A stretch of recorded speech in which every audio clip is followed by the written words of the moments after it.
thing that about managers is we're very much behind the scenes, so I'm really nervous about public speaking, so please forgive me. It's the artists that get out the front rather than the managers usually. I've been working in the music industry for 23 years. For the first 15 years I worked for record companies, and for the last 8 years I've had my own business managing artists. And it's been an incredible time, and I thought I'd just give you an overview of what I've done in that period. So I started at Sony Music. I started as a temp secretary and just worked really hard and became a secretary, did sales repping, did promotions. My final job was the 2IC, the head of promotions. Then I went to BMG as the promotions director for a year, and then I went to EMI for 5.5 years, and I started there as promotions director.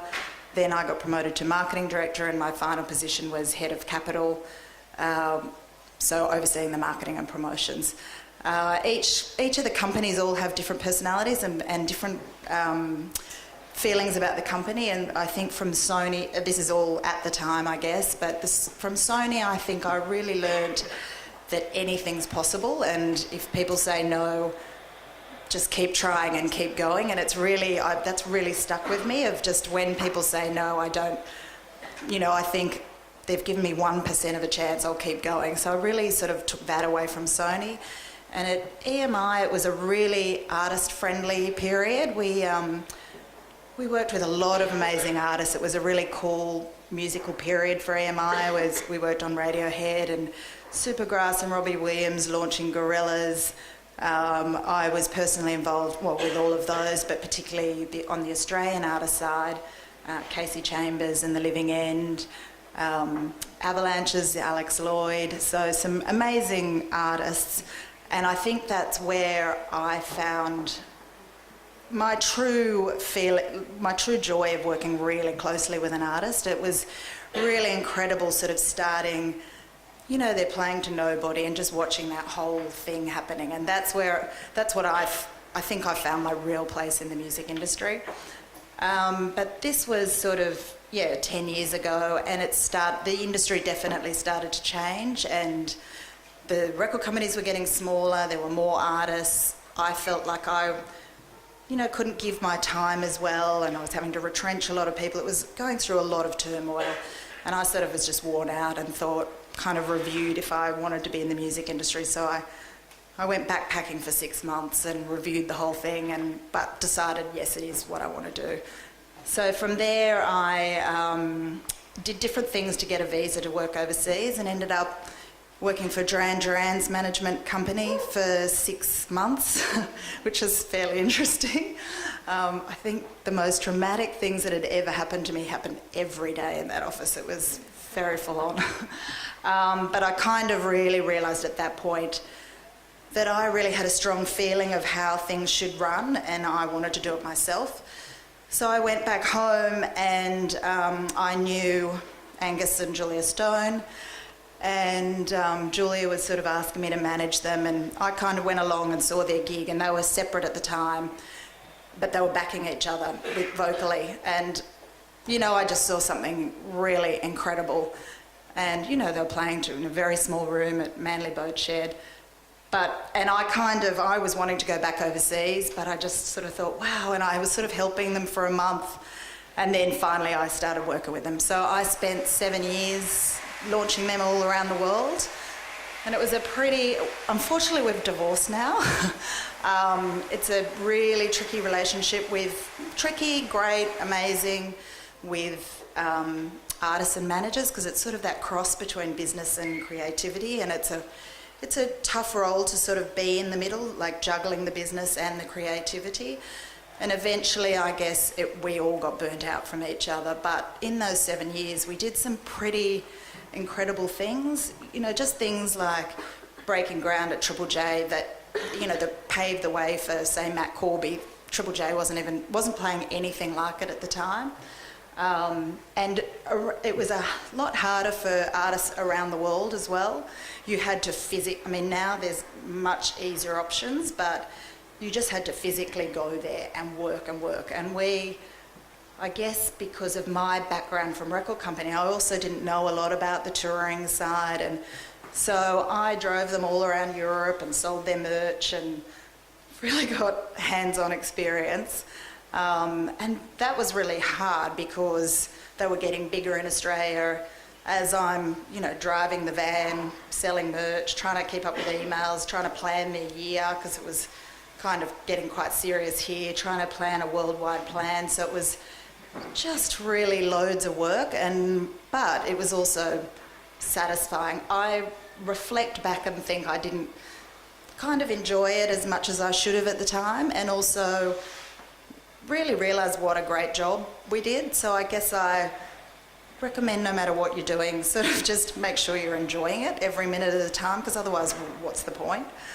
So yeah, we had an amazing time, and about a year and a half ago we split up, and I guess again I sort of had to review if this is what I wanted to do, because I'd worked really hard, but it is what I want to do. So I started working with 3 brand new acts, and so one's called MT Warning, and it's an alternate rock band. You might have heard them on Triple J. The other band's called The Walking Who. It's like a psych rock band. And the other's Okenyo, which is a neo-soul artist. So all very diverse musically, which I love because it kind of takes you into different worlds. And working new acts is everything you achieve is work. Once you start getting, rolling with with a big artist, things just come to you. But working a new artist, you won't get an email unless you send an email. So it's constant, and it's really hard, but it's really satisfying when you do get a break, and really rewarding. And I guess once you start to get that role of, people starting to come back to you, you're kind of getting somewhere. So that's what I'm up to now.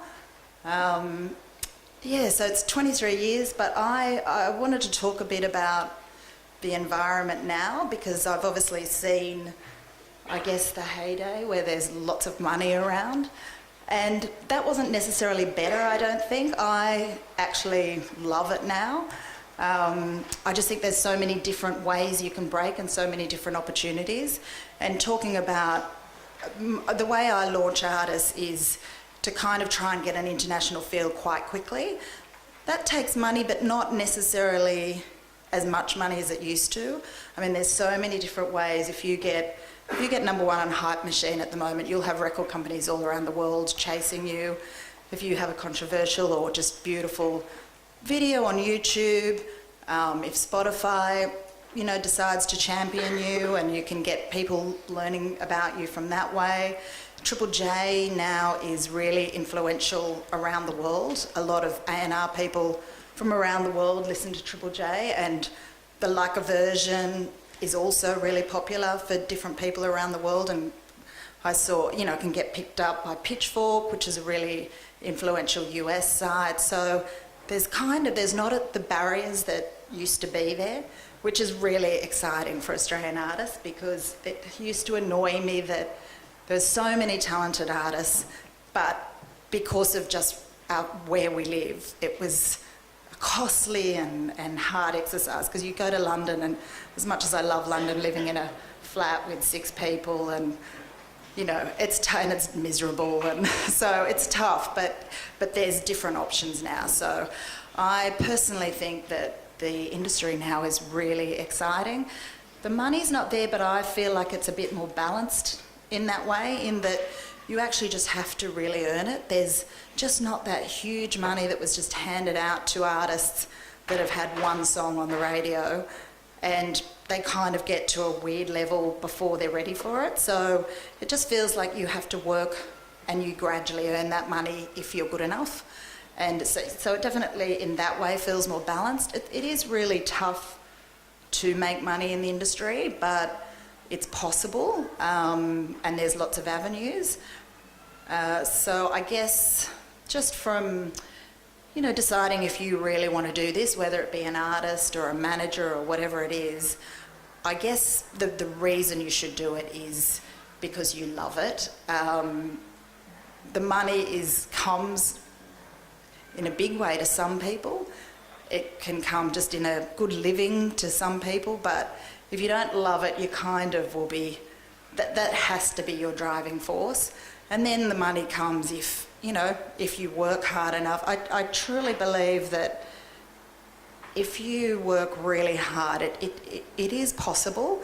Obviously it's not possible for everyone, but I think there's so many talented people, and I think it sort of sorts out, there's talent and then there's drive, and you have to have both. I think you can have someone extremely talented, but if they're not driven, they're not going to get there. I think drive's almost more important, but you need both. So, so just working really hard. I think just from why I wanted to tell you about my background was, I was trained as a secretary, and I just got a job in the music industry, but I kept getting promoted because I just worked really hard and worked harder than anybody else. And sometimes in the music industry, I think because it's, kind of perceived as glamorous, people come for that reason.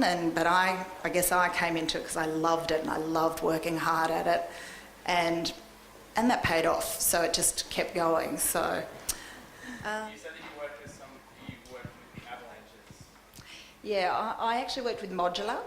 So I didn't work directly with the Avalanches. So Modular, Modular, the label. So I worked with Pav more, and they had their own PR and marketing, and so at the time I kind of oversaw the introduction of Modular. The reason I ask is because they centralise their music a lot around sampling, and I wanted to know your suggestion on when an artist approaches you with sampling and what kind of avenues you should explore to sort of protect them and yourself, if that kind of makes sense. Yeah, I mean, that was... Are you working on that, Adrian? Yeah, it was a nightmare, and I think in that situation, Pav, who runs Modular for me, is a really genius A&R. He really sees to the future, and I don't know if many A&R people do that. He really is that true person that sees what's coming rather than what's now, and I think if he kind of didn't see how amazing it was, no one would have bothered going to all that trouble. So it kind of... I don't know if you could follow that, but I guess because he just knew it was incredible, everyone went to all that work of clearing it. So it's a really tricky one, but in that example, everyone knew it was worthwhile going to all that trouble. If you don't mind me asking, if an artist approached you and you thought that they were fantastic, but all of it was centralised again around sampling, would you look to sign them? I think if you just get carried away with something and just think it's incredible, you go with it and you want to do it. It may put off people. You need someone kind of like a Pav that does see beyond the problems, I guess. So you'd need to find someone pretty special, I think, to overcome that, because I think a lot of the music industry, it's not that it's tough and people are cautious, and if there's barriers, it makes it harder. So you kind of almost have to show something yourself first, which is possible, even if you get it, like if you're loading it up and it gets pulled down or whatever, sort of to show what you're doing yourself, because I think having barriers does make it difficult, but not impossible. Thank you Does very that much. help? Yeah. I'd just like to get some advice from you. Say you're in a band and you're playing and you're getting good shows and you've recorded some really good stuff and you've had all these tiny little victories and like little seedlings of like, oh yes, like we're getting a little bit closer to getting like a booking agent or management, and you're emailing heaps of people and you're not getting emails back. Emailing, I'll go with that first. Yeah. When does it come to the point when you just could be giving someone the shits and they just might not respond back? Do you know what I mean? And you get people that like, you just got to keep going, man, keep going. And you're like, no, I don't want to. No, because there definitely is that fine line. And I also think that you've maybe got to just focus on your creativity, because you've got to pick your mark of when you're ready to get that manager and booking agent. The problem is sometimes you're lucky, sometimes you might get a friend that grows with you. Yeah. To get a big manager or a big agent, who are not necessarily the best option, but you need a lot going on. Yeah. But sometimes you're focused so much on trying to get those partners that you perhaps best just to focus on your creativity and keep going with that. Yep. And because obviously you haven't quite clicked, for some reason you're not quite there to get that reply back. And I don't get loads of replies back either, so. Yeah.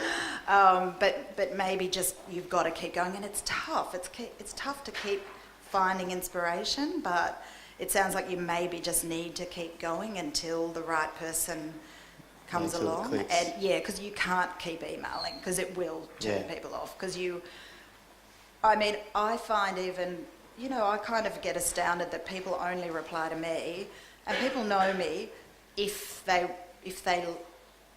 what I've emailed them back interests them. Yeah. But if they're not, I've realised they're not being rude now. They just don't reply.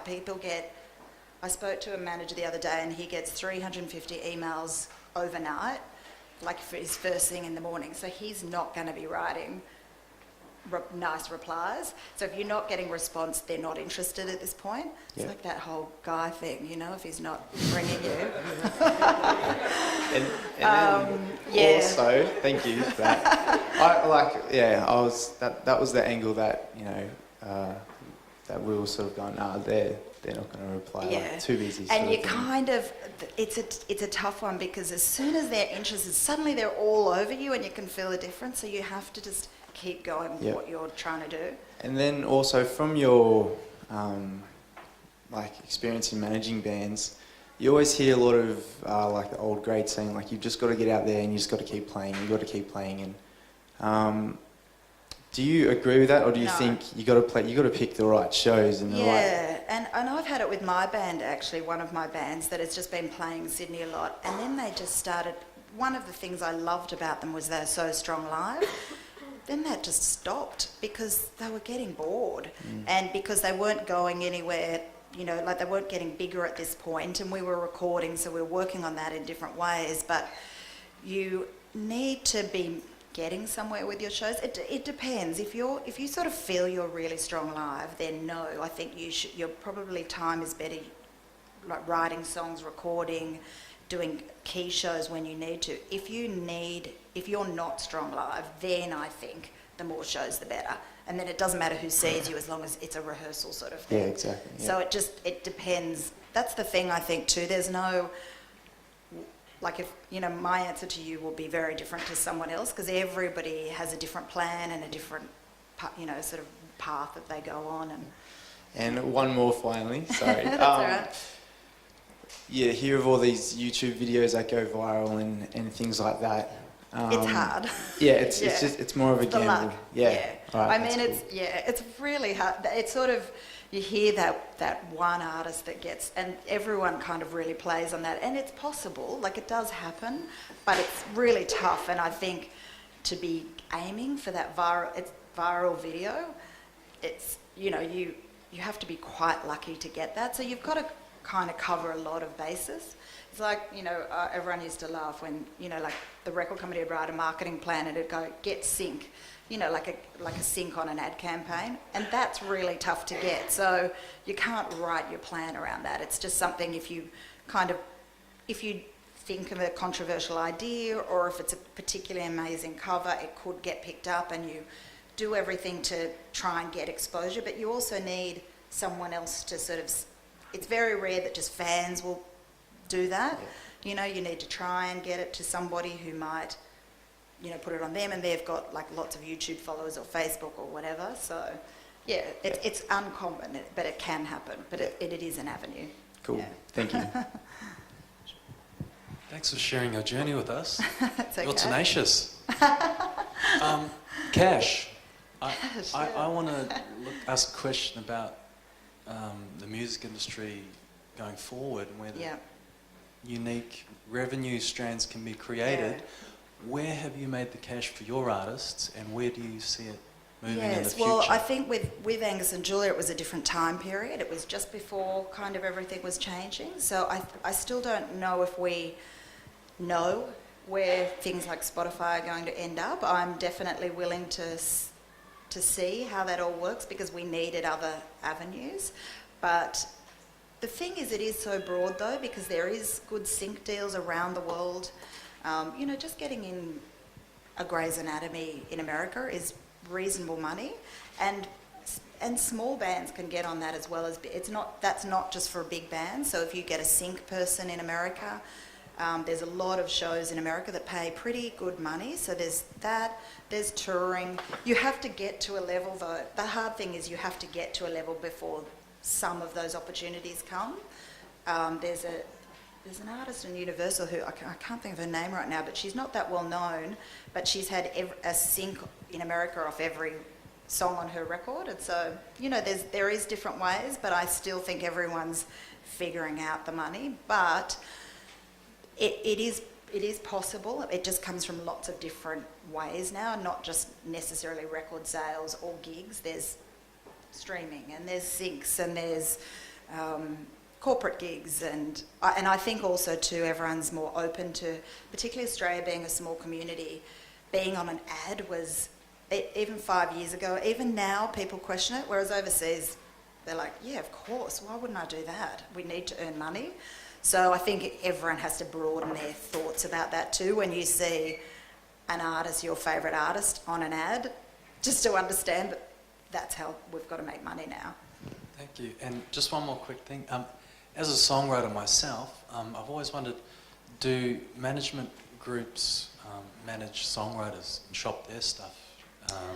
I think you probably go more to a publisher. A publisher can be a great partner in that situation, because that's what they do actually. Not necessarily an artist, but they will just sign writers and support them and hook them up with other people. So that probably is more of a publisher role. And they sort of, I guess, a manager, when you manage, you look after their touring and all of that, but if it's just the songwriting, a publisher can look after that, so they can be a great partnership. Hi. Hi.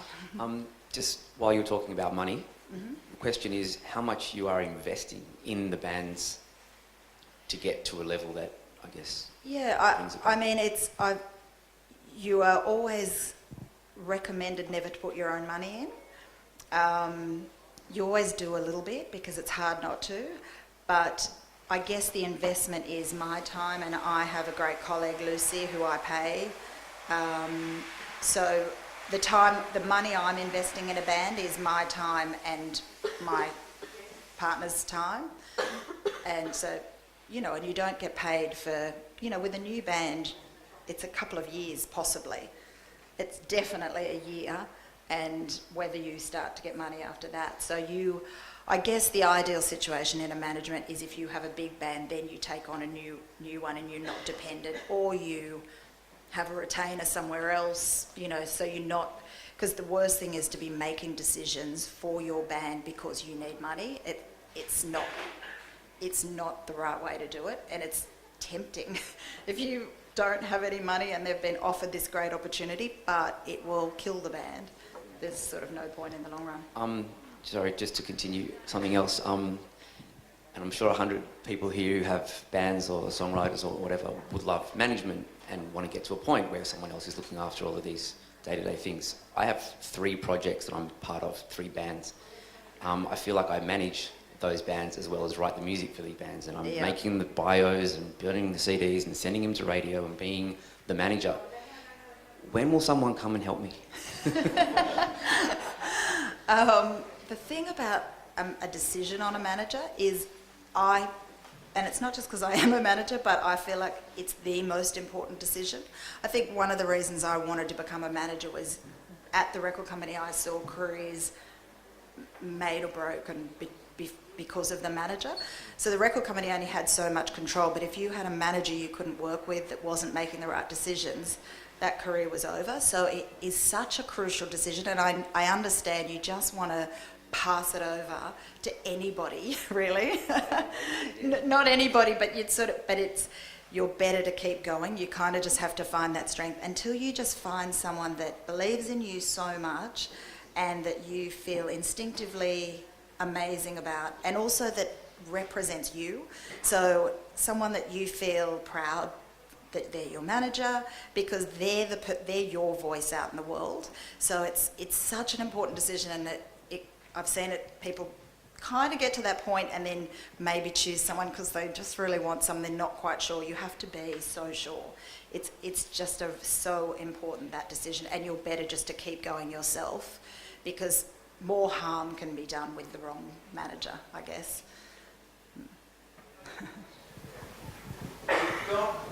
You haven't got a strong voice as far as managers are concerned.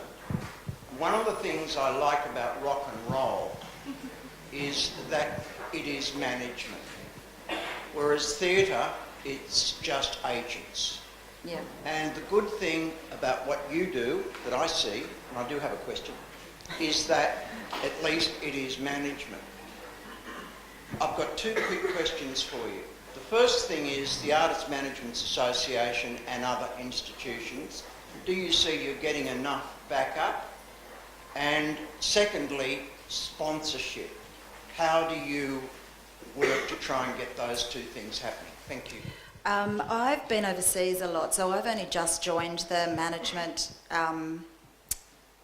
commission here, so I haven't been involved that much. I generally think management, it's sort of a personal passion of mine at some stage. I would like to assist other managers because it's tough, and the reason we don't have that many great managers in this country is, you know, you work on commission, so it's really hard to attract good people, to keep good people, and I do think that there has to be a better way.